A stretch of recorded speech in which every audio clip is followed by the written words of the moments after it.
Hey guys, welcome back to another order unboxing with the MTB Shed. Please subscribe. You can find us on Instagram, Facebook, all that stuff as well. So basically we just go through orders. If we have time every week, if you don't check it in the day before, I try to record a video, kind of show you guys what we're bringing into the shop, let you know kind of our favorite products and maybe the favorite products that are moving quickly here at the shop. So without further ado, we will jump right in. This is going to be a very sealant heavy episode here. So we've got two different kinds of sealant. We've got my favorite and everybody else's favorite. So stands, orange, and WTB is basically what we carry here in shop. We've tried the muck off stuff, and it's one of the few products that I'm not a huge fan of as far as muck off is concerned.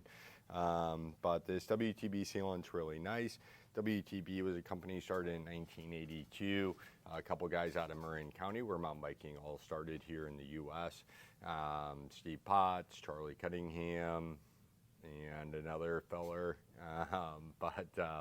With this sealant, they went through, it took them a while to finally develop it, so they were working on it for about 2 or 3 years before they finally came up with something for it. This is a latex-based sealant. It's only good down to 15 degrees. We're in summertime right now, so that's fine.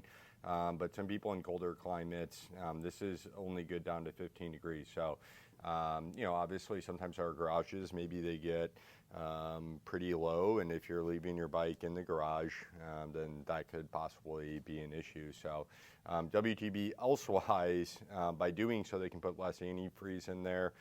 Less antifreeze means more latex. More latex means it's going to be better at sealing punctures faster. So the it doesn't say, let's see, endurance doesn't tell me on the bottle, and I'm not sure. But Orange Seal is also a latex-based sealant as well. I always tell people to be careful because it can kind of stain clothing and stuff like that. So if you're using Orange Seal or out on the trail, then it's a good idea to watch getting that on your clothing. WTB, again, I love the company. You know, up until the early 2000s. You know, the guys from Marin County were still heading the company. They license a bunch of things and are responsible for a lot of the products that we saw in the development of mountain biking. So really cool, all different sizes. So Orange Seal is kind of nice. They do have an applicator with theirs, which is really awesome. I think it's something to keep in mind if you don't have an applicator. Oh, look at that. You can get a injector from Stands. The Stands injector allows you to remove the valve core out of your tubeless valve stem, and then you can inject it straight in to the tire. Now, Stands will tell you not to do this with their Stands race sealant. So the difference, Stands is also a latex-based tubeless sealant. Here's a bunch of the little mini bottles. But Stands is a latex-based sealant, so they say not to use the race through the applicator. You need to actually unseat your tire and put the Stands race sealant in there. I recommend doing that anyway. I don't ever like using these injectors. I want to see what's going on inside my tire. I want to see, you know, how much sealant's actually being put in there. I want to pull out anything that's dried up and gummed up in there. So I like to actually open the tire every single time. If you're using Stands Race, you have to, because they actually they call them crystals. There's twice as many crystals and some extra large fibers in there that are going to clog up either your valve stem or this hose, or they're just not going to, you know, you got to shake these things up really well, make sure everything's mixed well. If you're in an injector, maybe you're just getting all liquid in there, and a lot of those fibers are being left behind in the syringe. But you're just probably not really getting the best mix there. A lot of these companies will sell these little guys. We sell them here in shop. I think they're great to have in the car maybe, or in your bag. Maybe don't leave them in the car. The temperature is probably not great. But these little bottles here are 2 ounces, so you can see how itty bitty it is. This 4 ounce actually. Sealant says you can refill with 2 ounces. I typically will put closer to 6 ounces in any mountain bike tires. People are running wider and wider tires nowadays. So if you just put 2 ounces in, you may not get good seal when you need it. So again, open up the wheel. I like to, again, overdo things. I don't want my customer running into an issue because I didn't put enough sealant in. So, make sure you're putting enough in. And so when we unseat that one side of the tire, I try to make sure my sealant touches about 4 to 5 spokes. Typically that's going to be 6 to 8 ounces, which again is a bit more than maybe what is prescribed, but I rather have a little bit extra in there. The extra weight issue isn't going to be a problem, because if you do get a puncture, you're going to lose some sealant. If you are doing some repairs, you may run into issues there.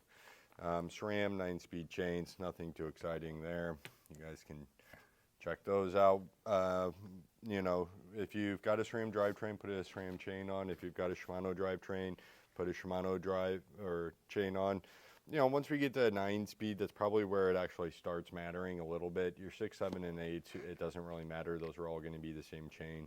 But once you start, especially into higher end stuff like your 12-speed, 11-speed, there's different ramping on those cassettes, and there's different ramping on the chains to kind of help everything move smoothly. Some things are going to be directional, like Shimano, when you start getting up there. So watch out for that. Make sure your master links, your connecting links are also pointing the correct direction that the train travels. We got a shock pump here. These are our base Rockshox $38 shock pump with an analog dial on there. You need to be checking your air pressure. Really, you should be checking the rear end every ride, but check the fork about once a month or so. Sealant, maybe the companies will recommend every 2 weeks as well. So, you need to be checking your air pressure every ride for your tires. Check your sealant every 2 weeks or so, and then on your shock pumps, check your rear shock every ride, and check your front maybe every 2 weeks or so would be my recommendation there. But the Rockshox one's really nice. It's definitely our most popular. We do sell digital versions. They might provide a little more accuracy, a little bit easier to read. You can really kind of dial things down, whereas you can see with this dial, it's going to be a bit more of an estimation. So, something to keep in mind. This guy runs, just under $40 opposed to the digital ones, which are going to be kind of 80 to 100 bucks. So let's see, more pumps in here. Grease. So sticking with our theme of maintenance and things we need to be doing if we're a mountain biker, we need to be putting new sealant in our tires. We need to be putting air in our shocks. We need to be checking our chain and replacing it when it needs it.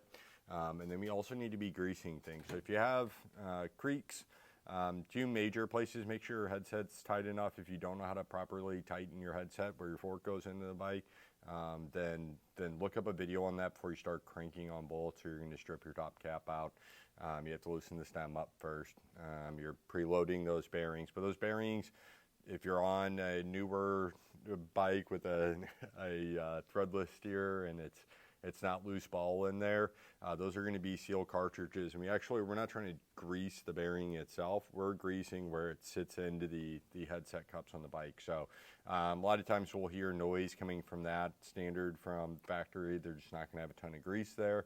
You can also use these on any of your pivot points. This is the Park Tools Polylube 1000 PPL-1. This is a good general purpose grease, headsets, pivots. You can get specialty grease, but if you're going to have something, get this. It's cheap. Put it on your pedals when you change your pedals out so they don't bond together. Basically anywhere where you don't have thread lock, or where you have, pedals are going to be steel going into aluminum, or anytime you can have movement somewhere. Seat posts are really important. Those will creak, even your dropper seat posts. And again, we have a steel shaft going into, or often a steel shaft, sometimes it's aluminum, but things will still bond together. So just use grease. You need to be checking your bike. It's a good opportunity to clean things, pull them apart, get all the dirt. We're getting dirt all over our bikes and stuff. But yeah, everybody should have this stuff at home, in their on their stand. So you need tire sealant, you need shock pump, you need chains. and you need lube. So swing by the shop, go to mtbshed.com. You can order all that stuff. We'll ship it to you.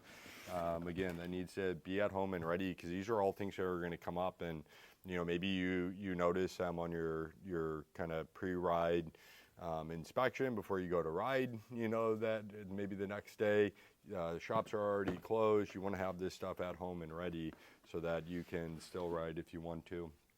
So just jumping off topic a little bit here, we do have a pair of FiveTen shoes that came in. These are the Trailcrosses. It is interesting to show you guys the Trailcross. I'm sure we've talked about this shoe in other episodes, but the Trailcross is currently our most popular shoe from FiveTen that we've been selling. So the Trailcross is meant to be kind of a biking and hiking shoe, but don't let that discourage you. It's still got the same stealth rubber found on the free riders, so you're still going to be glued to your pedals. But it's got this little bit more comfortable heel here. It's a little bit higher. It's kind of like a normal shoe. Super breathability on these guys. We'll zoom in. So insane breathability, really good styling in the black, very muted. You can wear these around town. People just kind of think you have just like a running shoe on. I like these a lot. I didn't think I was going to. They are fairly stiff, but they seem to really grab around your pedals well. So I like this shoe. I think it's pretty amazing. From Adidas FiveTen, the Trailcross. Customers, we obviously have free riders here. We have Free Rider Pros, we have Free Rider Contacts, we have the whole lineup. We have Ride Concept shoes, and over the last few months, we've seen these Trailcrosses be everybody's pick. So they try everything on, and they end up going with the Trailcross.